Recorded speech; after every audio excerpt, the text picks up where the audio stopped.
Lalu berjumpa kembali dalam berita hidup baru yang ke-107. Dan malam hari ini Injil bagian yang ke-7 akan menolong saya dan saudara untuk bisa mengerti kondisi hidup orang percaya selama di dunia ini. Sebab kalau kita tahu kondisi itu, kita akan bisa lebih kuat dan bisa lebih menjadi berkat, menjadi saksi bagi kerajaan Allah. Karena itu Bapak Ibu Saudara yang diberkati Tuhan, mari siapkan hati kita sebelum kita masuk ke dalam mendengarkan firman Tuhan. Mari kita memuji Tuhan bersama-sama.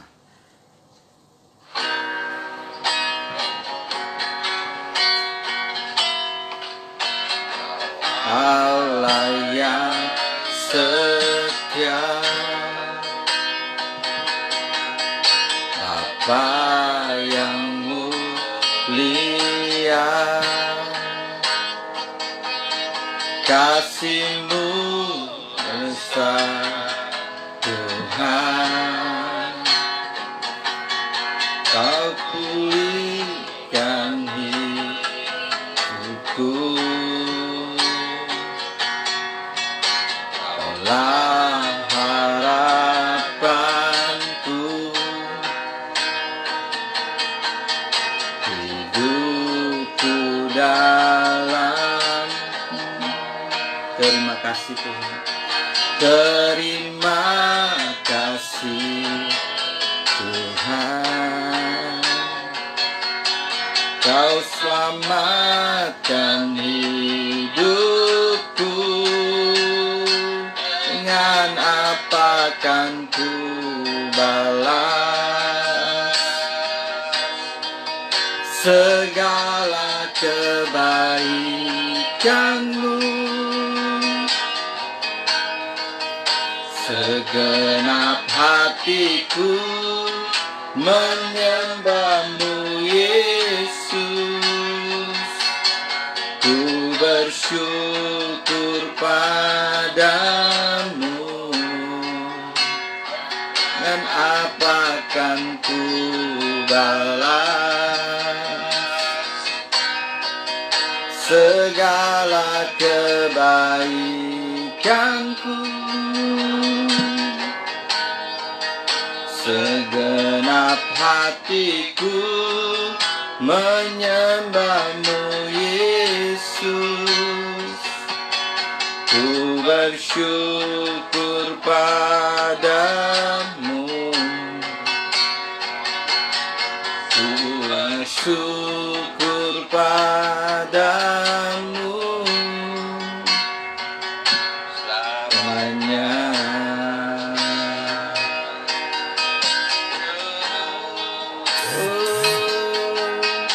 Bersyukur padamu,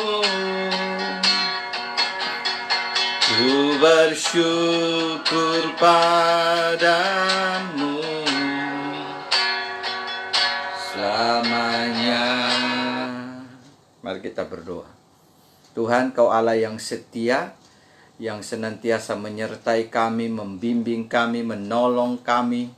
Biarlah kuasa-Mu boleh terus dinyatakan dalam hidup kami. Sekarang kami akan mendengar kebenaran firman-Mu. Mari Engkau mengurapi setiap kami supaya kebenaran boleh tertanam dalam hati, pikiran, rohani kami, kehidupan kami, dan kami dapat dipakai oleh Tuhan seumur hidup kami.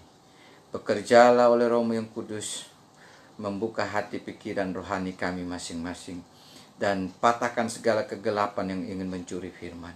Jadilah kekuatan Kristus sekarang. Dalam nama Yesus kami mau sambut firman-Mu. Haleluya.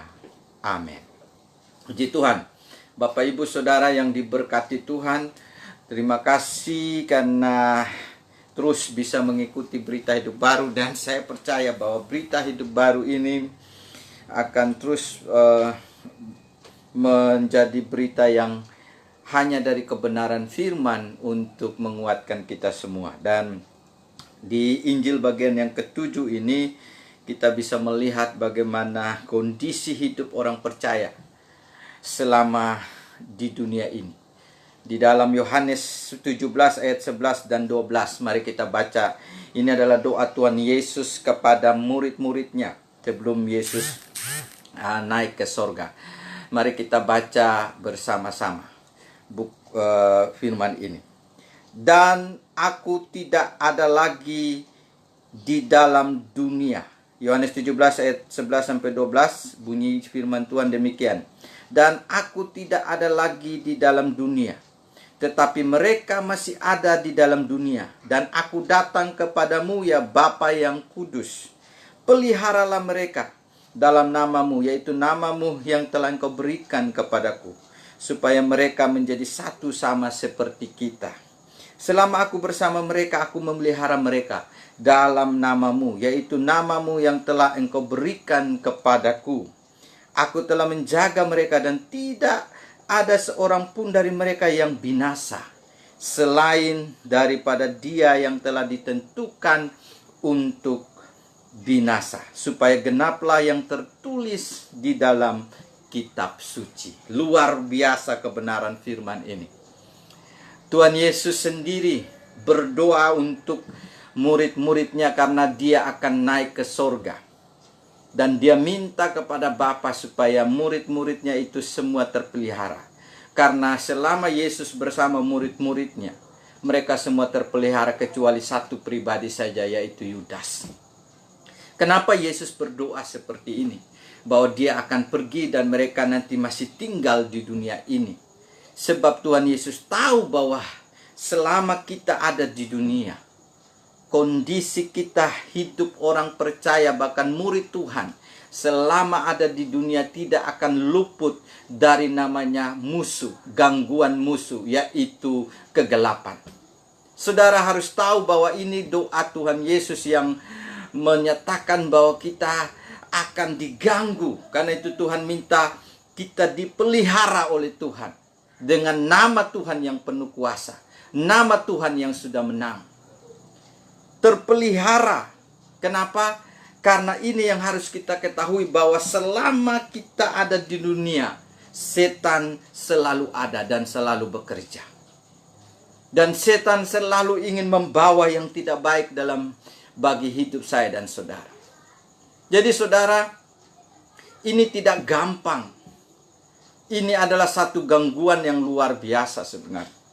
Kalau saya dan saudara tidak mengerti, maka gangguan ini akan menjadi gangguan yang kita akan mengalami kesulitan yang luar biasa. Jadi di pikiran orang percaya harusnya ada kondisi hidup orang percaya selama di dunia ini, kita harus punya pengertian tentang setan ada. Dan setan siap mengganggu kehidupan orang percaya. Karena kita sudah menjadi musuh dari setan. Sejak kita menerima Yesus, kita sudah menjadi musuh dari kegelapan. Dan kegelapan tidak akan tinggal diam. Dia ingin selalu membawa hal yang tidak baik kepada saya dan saudara. Kutuk, musibah, segala hal yang kalau bisa membawa kita untuk terikat oleh kegelapan.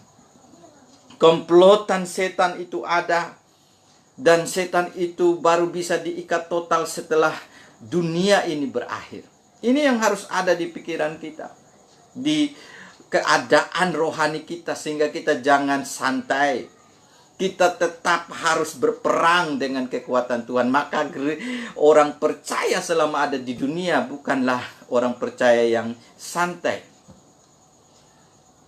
tetapi berperang rohani terus menerus setiap hari, dengan segala gangguan yang setan ingin lancarkan. Karena Tuhan sudah tahu, dia berdoa untuk saya dan saudara. Tapi syukur kita punya Tuhan yang tidak membiarkan kita. Dia mendoakan supaya kita terpelihara dengan kekuatan namanya yang sudah menang. Karena itu dengan nama Yesus, setan pasti dikalahkan, dihancurkan. Dan setan hanya paling takut dengan orang yang memanggil nama Yesus terus.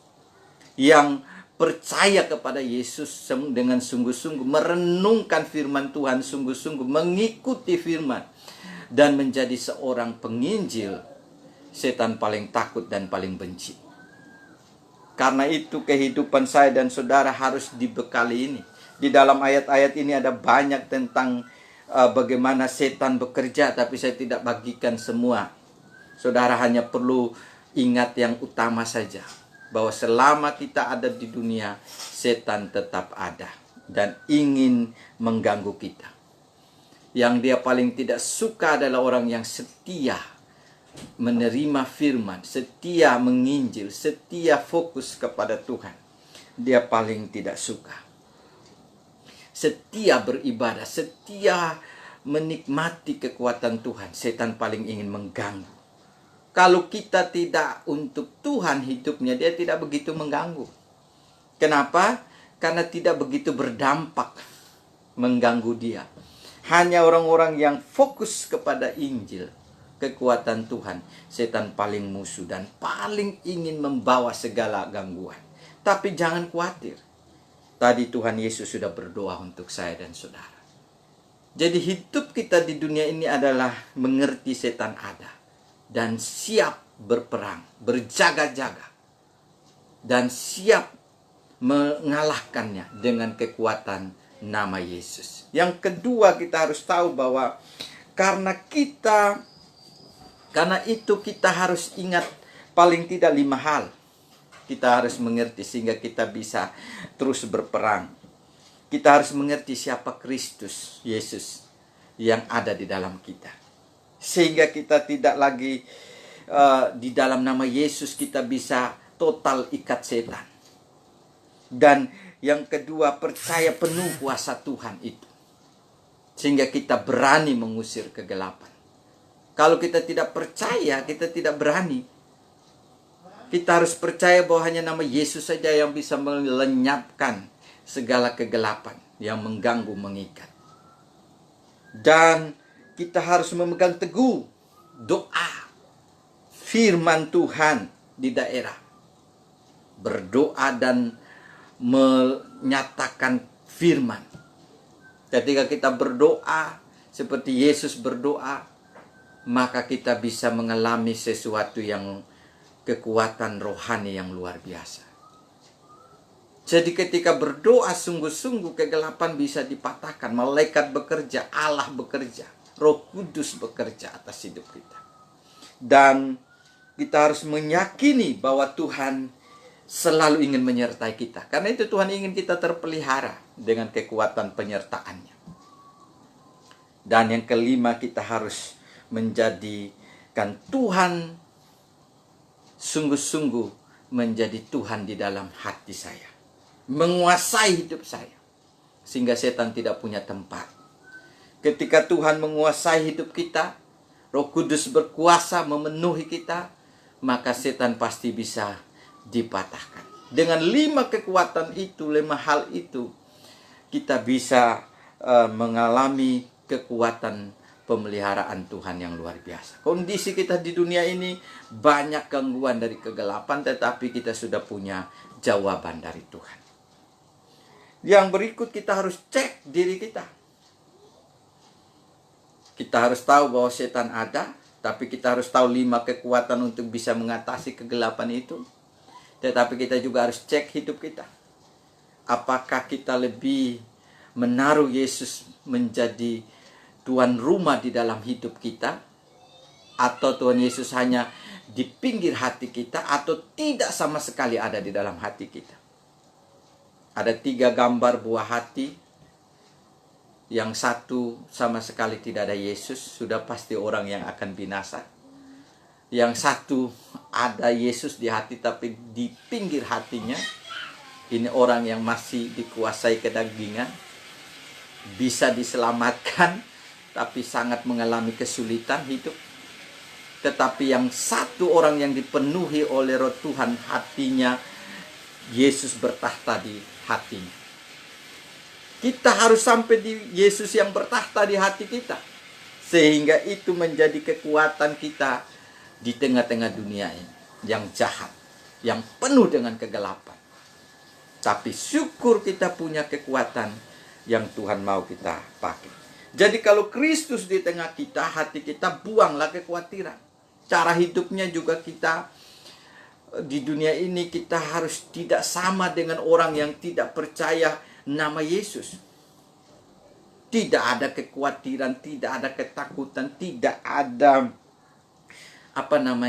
beban, atau harus benar-benar Yesus di tengah hati dan buang semua gangguan itu di dalam kekuatan Tuhan. Dan Yesus harus di tengah hati dan buang segala kebandelan yang melawan firman, supaya taat tunduk kepada firman. Ketika Yesus di tengah hati, utamakanlah kekuatan Tuhan, bukan pikiran kita, hitung-hitungan kita. Jangan mengutamakan pengalaman, jangan mengutamakan atau berpikiran negatif. Tempatkan Kristus di tengah hati dan biarkanlah Roh Kudus yang bekerja sempurna. Jadi jangan berprasangka buruk. Cara hidup orang yang Yesus di tengah hatinya berbeda dengan Yesus yang hanya di pinggir hatinya. Bapak Ibu Saudara, karena itu sangat penting mencek kondisi hidup orang percaya selama di dunia. Jadi selama kita hidup di dunia, kita harus selalu diisi oleh kekuatan Yesus saja. Supaya apa? Peperangan rohani di dunia ini kita bisa selalu menang. Kita selalu kuat dan terpelihara. Karena kita sudah mendapat cara, jawaban yang Tuhan mau untuk kita melewati segala gangguan. Luar biasa. Yang terakhir, penyembuhan dari segala kelemahan. Dan kita mengalami kuasa Tuhan di dunia ini. Tidak ada cara yang lain. Ada 7 bagian. Yaitu jadwal doa. Kita harus bangun jadwal doa. Selalu doa. Persekutuan doa. Dan fokus doa. Dan doa yang berbicara. Dan karunia doa. 6. Kekuatan doa itu adalah kekuatan yang bisa mengalahkan segalanya. Yesus pun sudah berdoa untuk saya dan saudara. Dan itu terbukti. Kita sungguh-sungguh terpelihara di dunia ini. Dan Tuhan Yesus bilang apa? Kamu akan mendapatkan juga upah, bagian selama di dunia, menerima 100 kali lipat. Dan nanti di sorga menerima hidup yang kekal. Luar biasa. Kita punya Allah yang sangat mengerti. Dulu, sekarang, sampai selama-lamanya. Karena dia tidak terbatas oleh ruang dan waktu. Dialah sang pencipta itu. Dan dia tahu kebutuhan kita. Karena itu dia sudah mendoakan kita. Supaya terpelihara. Begitupun di tengah-tengah saat seperti ini. Pandemik seperti ini. Tuhan siap memelihara saya dan saudara. 24 jam Tuhan memelihara. Walaupun setan juga mengganggu 24 jam. Tapi kita punya kuasa Tuhan yang lebih tinggi dari kuasa setan 24 jam juga. Dan siaplah kita berperang pakai di dalam kondisi kita selama di dunia. Jadi jangan berpikir kita bebas santai. Masih bisa dia mau mengganggu kita. Tetapi kita sudah punya jawaban di dalam kekuatan Yesus. Amin. Biarlah kebenaran firman ini, Injil bagian ke-7 ini, saudara mengerti kondisi hidup di dunia ini. Sehingga saudara tidak sembarangan. Tetapi semakin dikuatkan untuk bisa menjadi pemenang. Mari kita berdoa. Tuhan Yesus, terima kasih buat kebenaran firman-Mu. Bahwa Engkau sungguh ada. Dan Engkau ingin kami terpelihara lewat doa-Mu. Di dalam Yohanes 17 ayat 11 sampai 12. Bahwa Engkau tidak mau kami sebagai murid-Mu, sebagai anak-Mu, sebagai orang percaya mengalami penderitaan, ditekan oleh kegelapan. Tetapi kami harus tahu kami sebagai pemenang di dalam nama Yesus. Kami harus berperang di dalam nama Yesus. Kami harus mematahkan segala gangguan. Karena selama kami ada di dunia, setan tetap ada. Dan setan ingin bekerja 24 jam, ingin menghancurkan hidup kami. Tetapi Tuhan juga bekerja 24 jam, siap mendukung kami, siap menyertai kami, siap memberkati kami, siap menjadikan kami selalu sebagai pemenang. selalu yang menaklukkan segala-galanya. Karena itu kami serahkan, biarlah semua orang percaya mengerti kondisi ini sehingga mereka berperang terus dan menjadi pemenang dan menjadi dipakai oleh Tuhan, menjadi orang-orang yang menjadi saksi karena dipenuhi oleh kuasa Tuhan yang di tengah-tengah hati. Genapilah firman ini di dalam nama Yesus. Haleluya. Amin. Puji Tuhan. Tuhan Yesus memberkati kita. Sampai jumpa besok di dalam Injil bagian yang ke-8. Tuhan Yesus memberkati. Salam.